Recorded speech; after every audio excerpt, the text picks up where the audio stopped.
people ask me all the time, man, well, what do you in your pit? You know, what temperature you cook at, and how long you cook it, and what's the degrees in there? And I'm like, are you kidding me?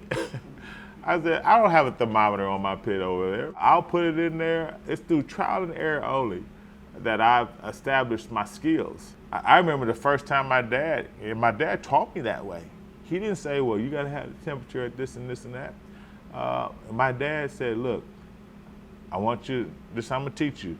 For the first 30 days of me being here, all I did was start a fire. I started a fire.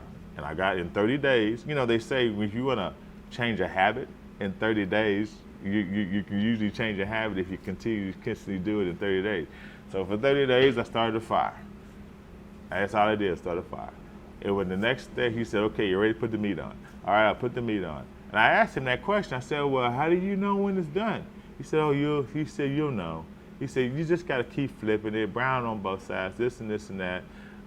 You know, your fire kind of, you know, figure out what your fire is. How do you do that?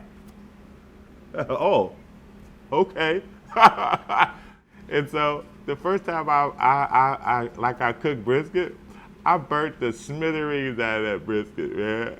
And my dad let me burn it. He let me burn it. He didn't say much of anything. He said, after that thing came out, it was so black and hard.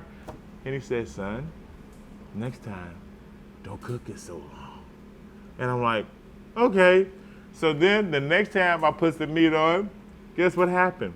I said, okay. I was so thinking about not burning it, right? I put it and took it out. I cut it open, blood come all out of it. But at least I can put it back on at that point. But the point is, when you know, to learn something, you gotta wanna learn it. That's the first key to it. You gotta wanna know how to do it.